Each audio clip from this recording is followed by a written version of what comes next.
Friends, मैं Amarendra Kumar. Welcome to AG point. मैं उम्मीद करता हूँ कि आप लोग बहुत अच्छे होंगे।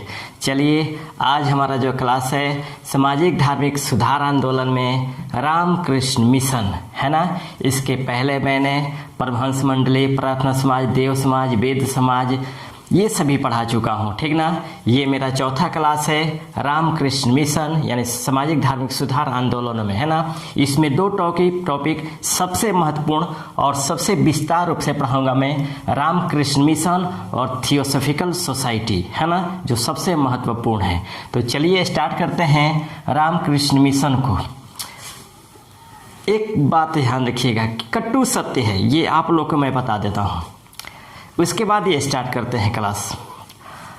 जिस दिन आपके परिवार वाले आपको लात मारने के जगह ताना मारने लगे तो समझ जाइएगा कि आप बड़े हो चुके हैं, और वो इसलिए ताना मारते हैं कि आप अब अपने जिम्मेदारियों को समझें, क्योंकि अब आपको लात मारने लायक आप नहीं रहे, ठीक ना।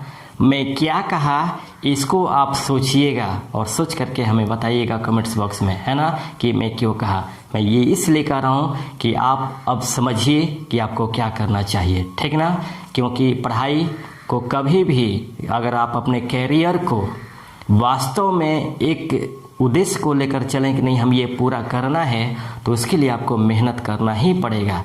चाहे आपको जो भी करना पड़े उसके लिए आपको हर हालत में मेहनत करना होगा।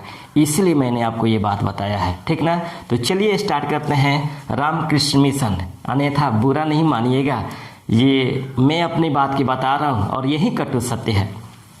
रामकृष्ण मिशन समझिएगा। रामकृष्ण मिशन को समझने से पहले जानने का प्रयास कीजिए जिसमें कौन कौन से टॉपिक हैं जिस पे फोकस किया जाए कि आसान हो जाए। सबसे पहले हम जानने का प्रयास करें कि रामकृष्ण मिशन की स्थापना किसने की, है ना।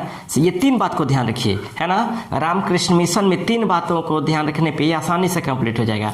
पहला कि रामकृष्ण मिशन की स्थापना किसने की, ये रामकृष्ण मिशन थे कौन, और रामकृष्ण मिशन का उद्देश्य क्या था, है ना, ये हमें जानना जरूरी है।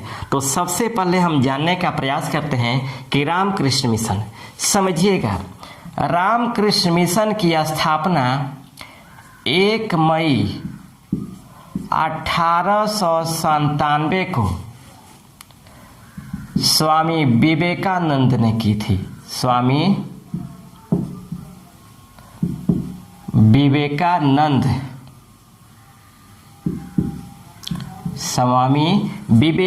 ने की थी। फिर समझिएगा, रामकृष्ण मिशन की स्थापना 1 मई 1897 को स्वामी विवेकानंद ने की थी। कब?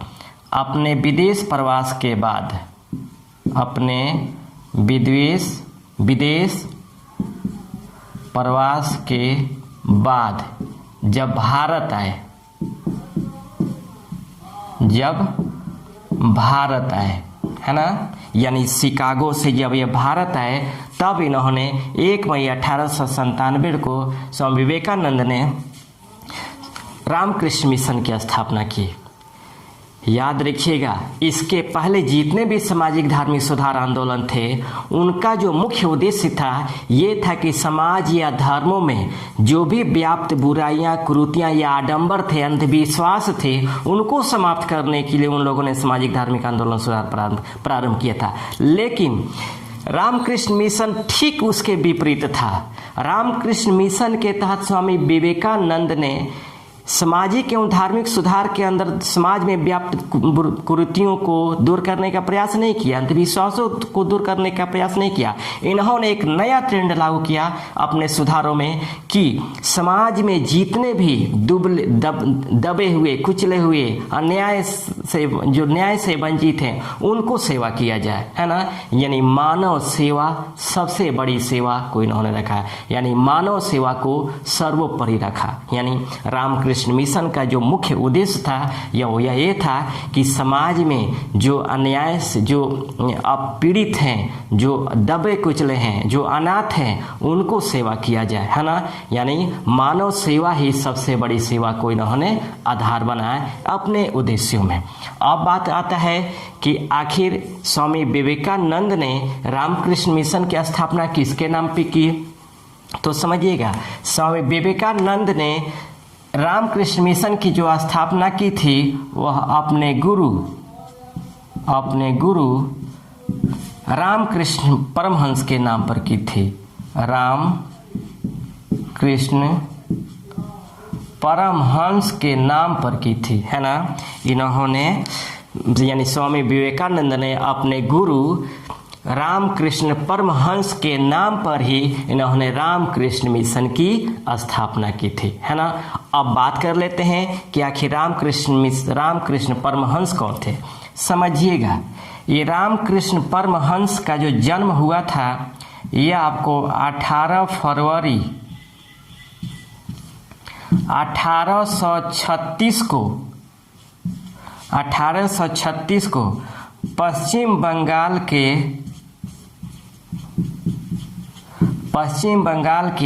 कामारपुकुर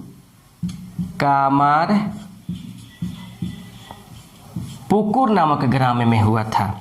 फिर समझिएगा, रामकृष्ण परमहंस का जो जन्म हुआ था आपको 18 फरवरी 1836 को पश्चिम बंगाल के कामारपुकुर नामक ग्राम में हुआ था। और इनके जो बचपन का नाम था वह ये था गदाधर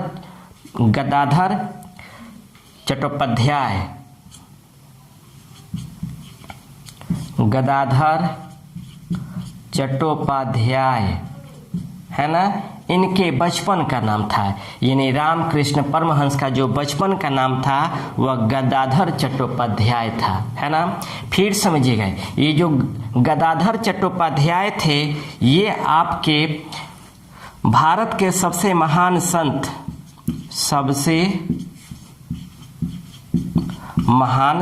थे, आध्यात्मिक गुरु थे एवं विचारक थे, है ना, विचारक थे। ये जो गदाधर चट्टोपाध्याय थे ये भारत के सबसे महान संत थे, आध्यात्मिक गुरु थे तथा विचारक थे। और ये इसका स्क्रीनशॉट आप लोग लेते चलेंगे। रामकृष्ण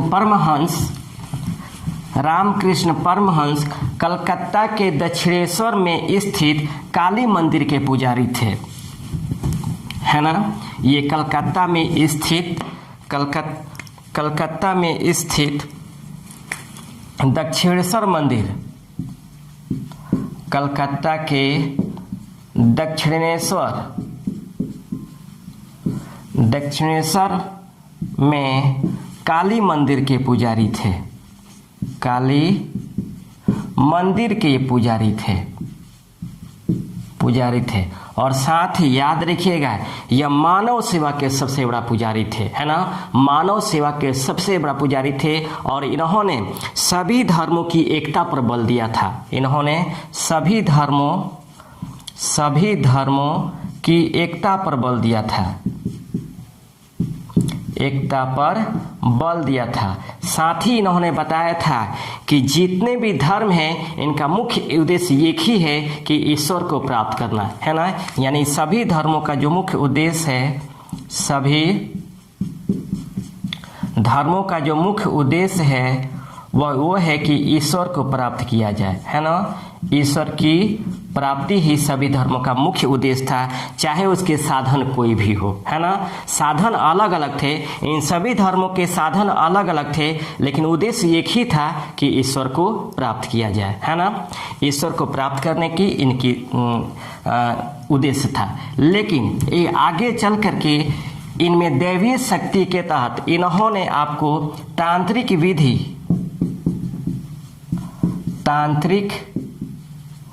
विधि तथा वैष्णव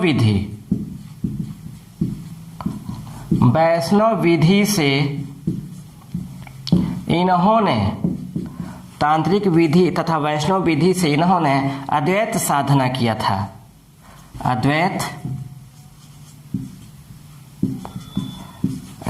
साधना किया था, है ना। और इसी साधना के बल पर इन्होंने अपने सपनों में सभी धर्मों के ईश्वरों का साक्षात किया था, है ना। ऐसा कहा जाता है कि इन्होंने तांत्रिक विधि तथा वैष्णव विधि के माध्यम से इन्होंने अद्वैत साधना की थी और इसी के तहत इन्होंने सभी धर्मों के ईश्वरों को ये सपना में साक्षात किया था, यानी सपना में ये दर्शन किए थे।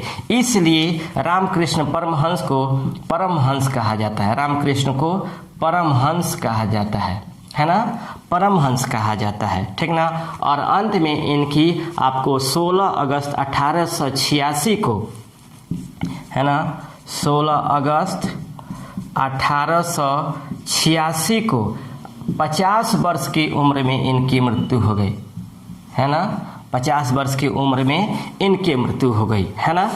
और इनके मृत्यु के बाद ये इनका जो इनके विचार थे, इनके उपदेश थे, उसको स्वामी विवेकानंद ने आगे प्रचार प्रसार किया, है ना। तो अब समझते हैं स्वामी विवेकानंद के बारे में कि आखिर ये कौन थे, है ना। फिर इसको एक बार रिकॉल कर लेते हैं, समझिएगा। रामकृष्ण मिशन की स्थापना 1 मई 1897 को स्वामी विवेकानंद ने किया था, ठीक ना, विवेकानंद ने किया था, जिसका मुख्य उद्देश्य था समाज से मानव सेवा करना, है ना, मानव सेवा करना था। इसके बाद स्वामी विवेकानंद के ही गुरु थे रामकृष्ण परमहंस, ठीक ना। रामकृष्ण परमहंस का जो जन्म हुआ था वो 18 फरवरी 1836 को पश्चिम बंगाल के कमरपुकुर नामक ग्राम में हुआ था। ये भारत के सबसे आध्यात्मिक गुरु, विचारक और सबसे बड़े संत थे और मानव सेवा के सबसे बड़े पुजारी थे, ठीक ना। मानव सेवा के सबसे बड़ा पुजारी थे और दक्षिणेश्वर मंदिर में स्थित काली मंदिर के ये पुजारी थे, है ना। इनका मानना था कि सभी धर्म एक है और सभी धर्मों का एक ही उद्देश्य है कि आपको ईश्वर की प्राप्ति करना, है ना। इन्होंने तांत्रिक विधि तथा वैष्णव विधि के माध्यम से अद्वैत साधना किया था और इसी साधना के तहत अपने सपनों में सभी धर्मों के ईश्वरों का साक्षात किया था, इसलिए इन्हें परमहंस कहा गया, ठीक ना। और अंत में इन्हें 16 अगस्त 1886 को मृत्यु हो गई। मृत्यु के बाद अब हम बात करते हैं स्वामी विवेकानंद की, समझिएगा। स्वामी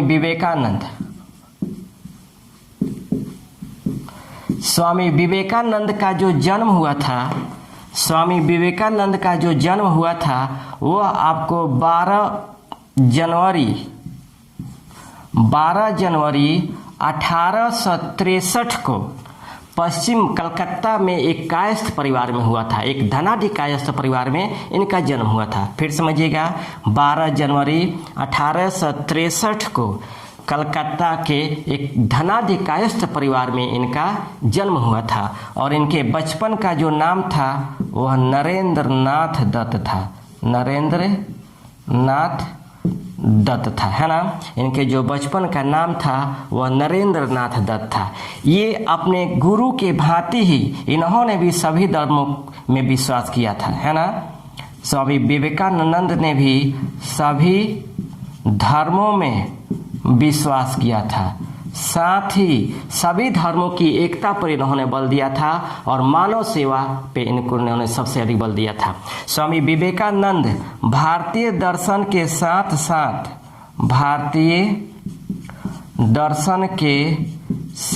साथ पाश्चात्य दर्शन का भी अध्ययन किया था, है ना। पाश्चात्य दर्शन का भी अध्ययन किया था, याद रखिएगा। और जो स्वामी विवेकानंद थे यह 17 वर्ष की आयु में, इसका स्क्रीनशॉट आप लोग ले लीजिए, है ना। स्वामी विवेकानंद 17 वर्ष की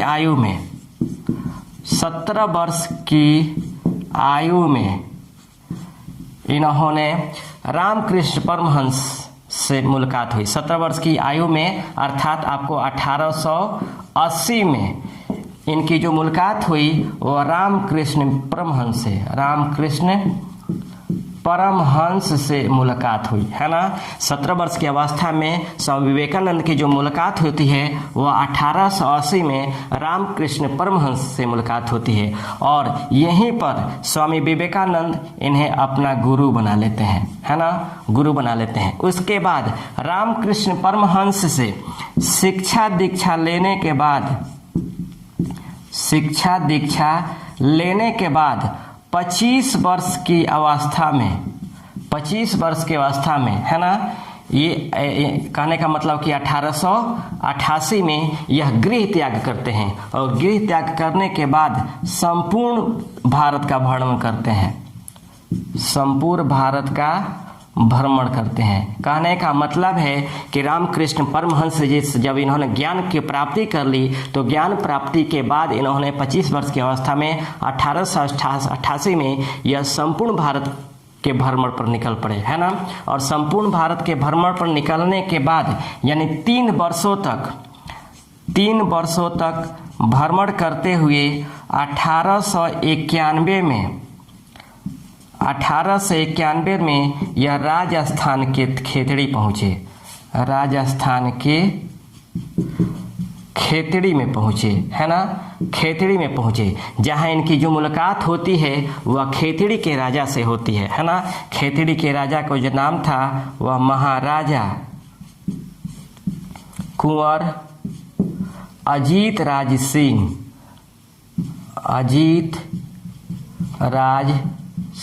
है ना, ये खेतड़ी के राजा थे। जब 3 वर्षों के भारत भ्रमण के बाद 1891 में जब राजस्थान के खेतड़ी में पहुंचे तो खेतड़ी के जो राजा थे महाराजा कुंवर अजीत राज सिंह, ये आपको स्वामी विवेकानंद से काफ़ी प्रभावित हुए और प्रभावित होने के बाद ही इन्होंने ही इन्हें स्वामी विवेकानंद की उपाधि प्रदान की, स्वामी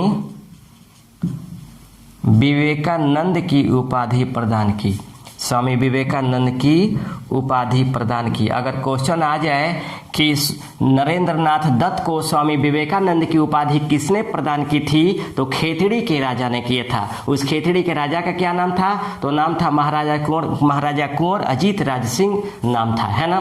तो समझिएगा, तो इसके पहले यानी 1891 के पहले ये नरेंद्रनाथ दत्त के नाम से जाने जाते थे और 1891 के बाद स्वामी विवेकानंद के नाम से जाने गए क्योंकि खेतड़ी के राजा महाराजा कुंवर अजीत राज सिंह ने इन्हें उपाधि प्रदान की थी। और उपाधि प्रदान करने के बाद इन्हें राजा ने अपने खर्चों पर, है ना, महाराजा अजीत राज सिंह ने अपने खर्चे पर स्वामी विवेकानंद को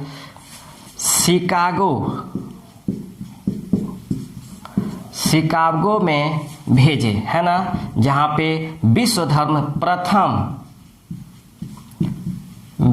धर्म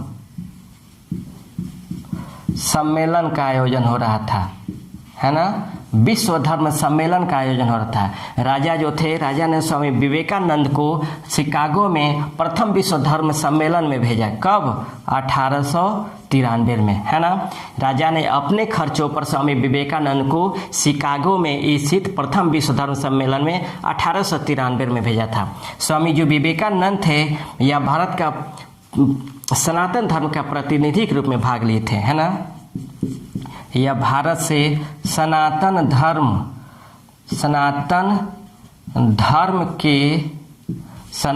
धर्म के प्रतिनिधि के रूप में भाग लिया था, है ना, प्रतिनिधि के रूप में भाग ले लिया था। याद रखिएगा, सनातन धर्म मतलब क्या?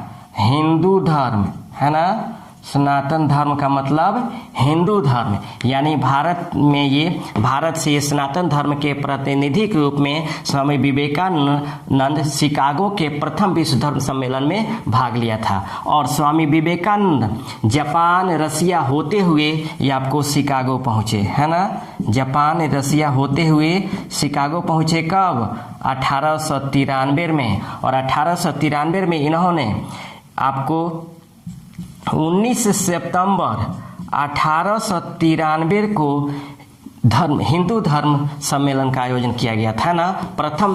प्रथम विश्व धर्म सम्मेलन का आयोजन 19 सितंबर 1893 को किया गया था, है ना। और इसी धर्म सम्मेलन में स्वामी विवेकानंद ने भाषण दिया था। हालांकि जब ये प्रथम विश्व धर्म सम्मेलन में 19 सितंबर 1893 को भाग लिया तो इनके साथ द्वयम दर्जे का व्यवहार किया गया, भारतीय होने के नाते, है ना। वहाँ के अमेरिकी या अंग्रेजों ने, क्योंकि भारत उसमें ब्रिटिश उपनिवेश था, एक गुलाम था, और उसी के चलते स्वामी विवेकानंद के साथ आपको द्वयम दर्जे का व्यवहार किया गया, है ना। एक समय ऐसा लगा कि शायद इनको प्रथम विश्व धर्म सम्मेलन में बोलने का मौका नहीं मिलेगा, लेकिन जब इसमें लंच हुआ, जब इस सम्मेलन में 2 मिनट के लिए लंच हुआ तो उसी 2 मिनट के समय में स्वामी विवेकानंद को बोलने का मौका दिया गया, है ना। इन्हें बोलने का मौका दिया और स्वामी विवेकानंद ने इस 2 मिनट के क्रम में जो अपना भाषण दिया, वो भाषण का पहला शब्द था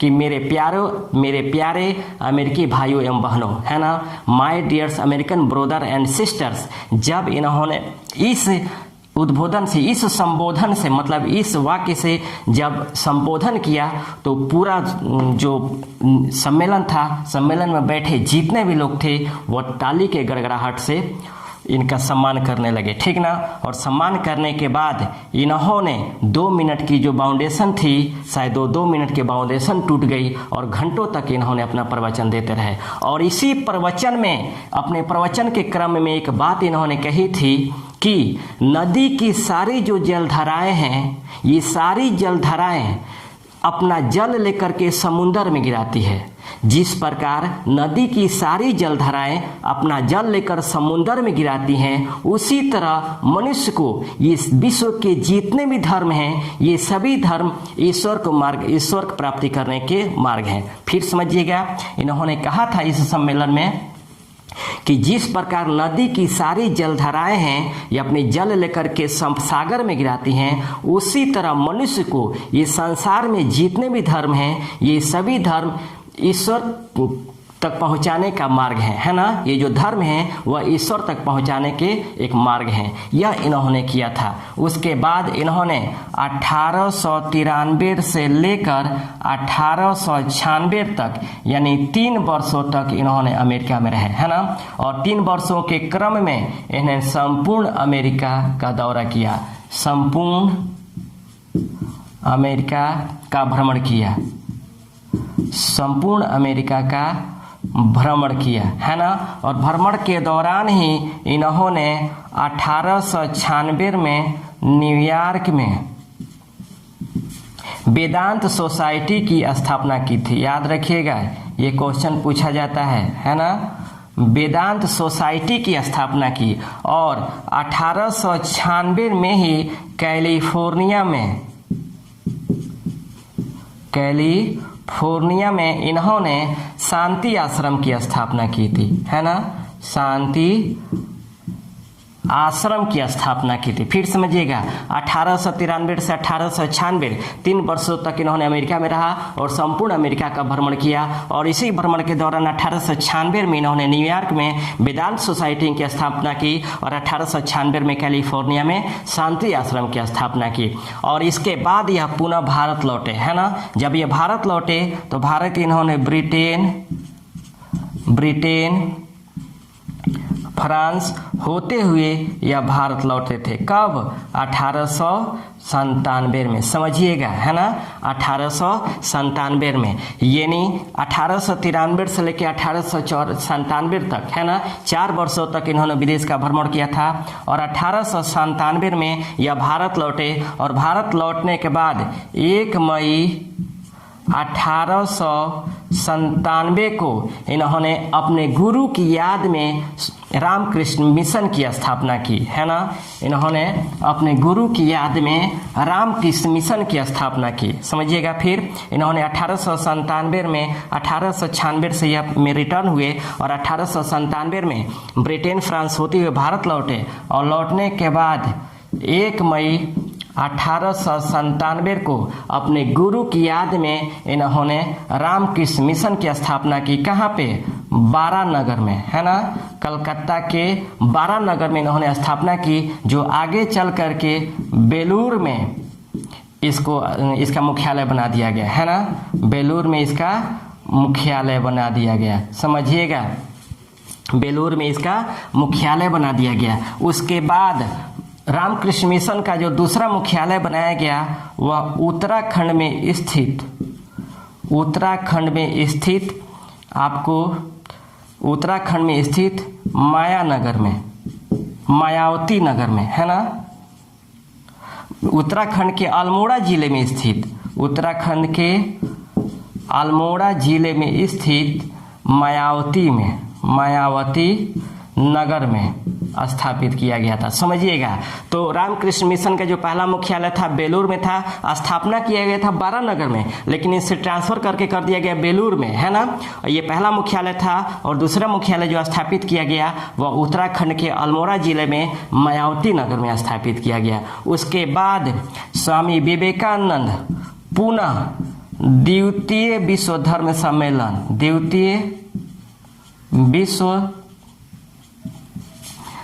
सम्मेलन में भाग लेने के लिए 1900 में पेरिस पहुंचे, है ना। ये फ्रांस की राजधानी है पेरिस। फिर समझिएगा, ये आपको स्वामी विवेकानंद पुनः द्वितीय विश्व धर्म सम्मेलन में भाग लेने के लिए 1900 में कहाँ पहुँचे, पेरिस पहुँचे, है ना। और पेरिस में जाने के बाद यहाँ के सभा को संबोधित करने के बाद पुनः ये 1902 में भारत लौटे, और भारत लौटने के बाद 4 जुलाई 1902 को इनकी मृत्यु हो गई, है ना। 4 जुलाई 1902 की इनकी मृत्यु हो गई, है ना। फिर समझिएगा, ये आपको पुनः द्वितीय विश्व धर्म सम्मेलन में 1900 में भाग लेने के लिए पेरिस गए, और वहाँ से संबोधित करने के बाद जब 1902 में भारत आए तो 4 जुलाई 1902 में इनकी मृत्यु हो गई। लेकिन ऐसा नहीं कि मृत्यु के बाद रामकृष्ण मिशन समाप्त हो गया।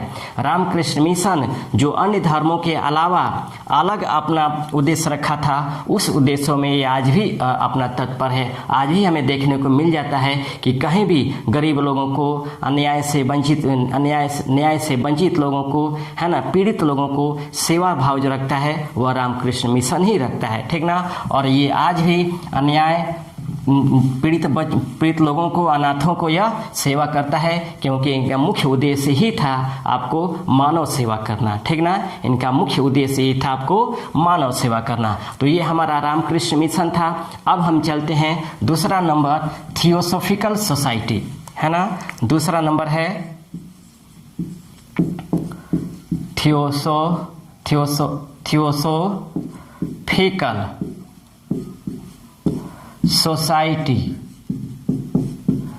Theosophical society. समझिएगा, ये जो थियोसॉफिकल सोसाइटी था यह एक अंतर्राष्ट्रीय आध्यात्मिक संस्था थी, है ना। यह एक अंतर्राष्ट्रीय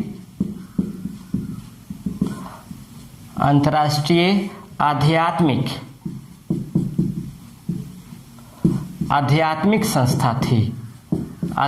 संस्था थी। इसे ब्रह्म विद्या समिति के नाम से भी जाना जाता है ना। थियोसॉफिकल सोसाइटी को ब्रह्म विद्या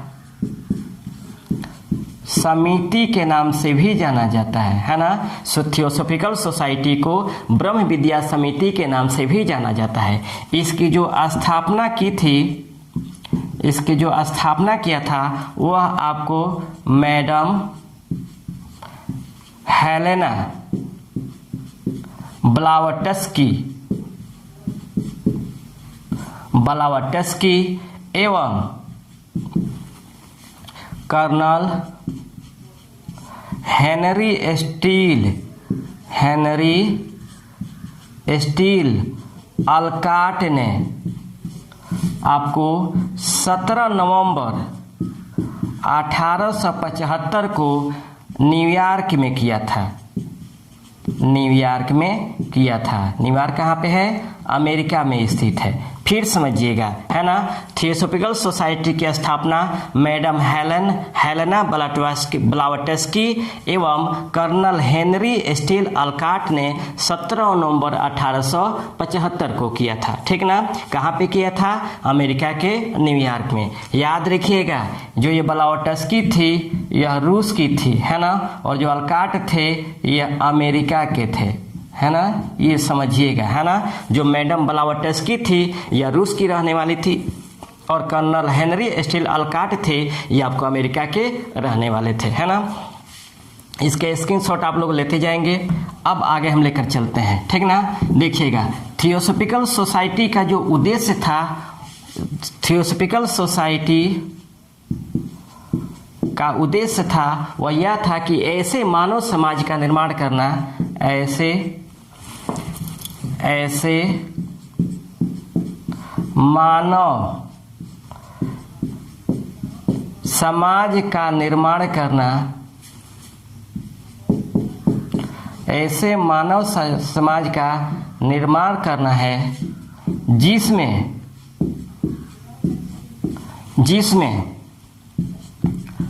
सेवा, सहिष्णुता,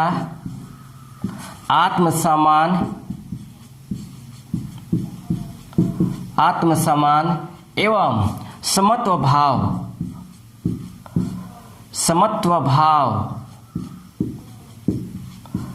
का स्वयं सिद्ध हो, समत्व भाव स्वयं सिद्ध हो। कहने का मतलब है कि एक ऐसे समाज का निर्माण करना था।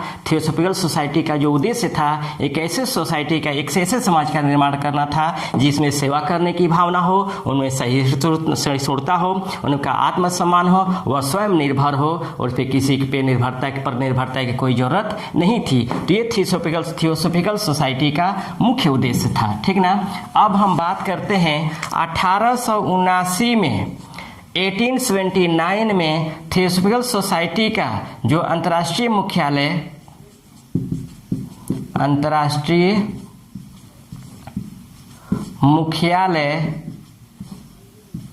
बम्बई में ट्रांसफर किया गया था, है ना, बम्बई में स्थानांतरित किया गया था। लेकिन 1882 में इसका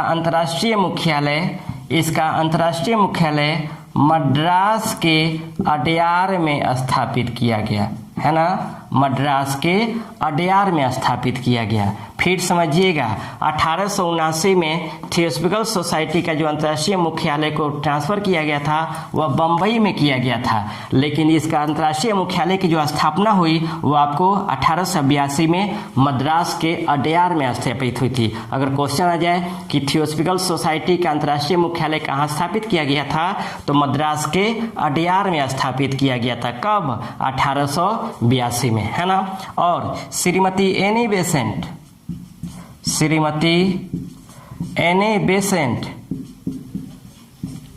1888 में इस सोसाइटी की सदस्य बनी, है ना, थियोसॉफिकल सोसाइटी की सदस्य बनी तथा 1893 में यह भारत आई। समझिएगा, जो श्रीमती एनी बेसेंट थी ये 1888 में थियोसॉफिकल सोसाइटी के सदस्य बनी तथा 1893 में यह भारत आई। और भारत आने के बाद इनका जो मुख्य उद्देश्य था वह ये था कि भारत में शिक्षा के क्षेत्र में विकास किया जाए, है ना, भारत में शिक्षा के क्षेत्र में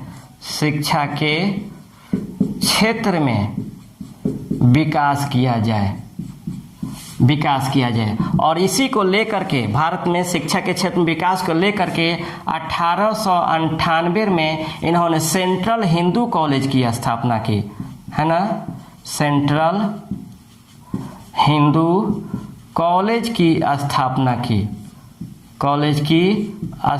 की, है ना। कब किया? 1898 में इन्होंने भारत में शिक्षा के क्षेत्र में विकास के लिए 1898 में सेंट्रल हिंदू कॉलेज की जो स्थापना की। और यही सेंट्रल हिंदू कॉलेज 1916 में जाकर मदन मोहन मदन मोहन मालवीय के सहयोग से बनारस हिंदू विश्वविद्यालय बना। बनारस हिंदू विश्वविद्यालय बना। विश्वविद्यालय अर्थात BHU बना, है ना। अगर आ जाए क्वेश्चन BHU की स्थापना किसने किया था, तो मदन मोहन मालवीय ने, है ना, लॉर्ड हार्डिंग द्वितीय के सहयोग से। और सेंट्रल हिंदू कॉलेज की स्थापना किसने की, तो 1898 में श्रीमती एनी बेसेंट ने, है ना। तो ये था थियोसॉफिकल सोसाइटी। फिर समझिएगा, है ना, थियोसॉफिकल सोसाइटी यह एक अंतर्राष्ट्रीय और आध्यात्मिक संस्था थी। इसे ब्रह्म विद्या समिति के नाम से भी जाना जाता है। इसकी स्थापना आपको 17 नवंबर 1875 को अमेरिका के न्यूयॉर्क में मैडम हेलेना ब्लावटस्की एवं कर्नल हेनरी स्टील अल्काट ने किया था। जो ब्लावटस्की थी वो रसिया की निवासी थी और जो अल्काट थे आपको अमेरिकी निवासी थे, है ना। इनका जो मुख्य उद्देश्य था वह ये था कि एक ऐसे मानव समाज का निर्माण करना है जिसमें सेवा, सहिष्णुता, आत्मसम्मान तथा समत्व भाव का स्वयं सिद्ध हो, है ना। इसके बाद इसका जो अंतर्राष्ट्रीय मुख्यालय ट्रांसफर किया गया 1879 में बम्बई में, लेकिन भारत में इस सोसाइटी का जो अंतर्राष्ट्रीय मुख्यालय स्थापित किया गया वो 1882 में मद्रास के अडयार में स्थापित किया गया, है ना। फिर आगे श्रीमती एनी बेसेंट 1888 में ये सोसाइटी की सदस्य बनती हैं और 1893 में भारत आती हैं, है ना। भारत में आने के बाद इनका जो मुख्य उद्देश्य होता है वो ये होता है कि भारत में शिक्षा के क्षेत्र में विकास किया जाए और इसी को लेकर के इन्होंने 1898 में सेंट्रल हिंदू कॉलेज की स्थापना करती है। और यही सेंट्रल हिंदू कॉलेज आगे चल करके मदन मोहन मालवीय के सहयोग से बनारस हिंदू विश्वविद्यालय के रूप में कन्वर्ट होता है 1916 में, है ना। तो ये हमारा आपको सामाजिक धार्मिक आंदोलन में, सामाजिक धार्मिक सुधार आंदोलन में आपको रामकृष्ण मिशन एवं थियोसॉफिकल सोसाइटी थी, है ना। मैं उम्मीद करता हूँ कि ये क्लास आपको पसंद आया होगा, ठीक। और आप फिर मैं कहता हूँ कि आप लोग ईमानदारी से पढ़िए। देखिए बीच में इधर आपको राज्य सरकार की तरफ से जितने वैकेंसी आ रही हैं, अगर आप लोग ईमानदारी से पढ़ते हैं तो निश्चित ही सफलता आप लोग को मिलेगी। और मैंने जो शुरू में बात बताया था उस पर आप लोग ध्यान दीजिएगा, फिर हम उसे एक बार डिस्क्राइब आपको करेंगे, है ना। वो जब याद रहेगा तो पढ़ने में मन लगेगा, ठीक ना। तो रहने देते इतना ही, फिर नेक्स्ट क्लास के लिए हम दूसरे क्लास को लेकर हाजिर होंगे। तब तक के लिए बेस्ट ऑफ लक, जय हिंद।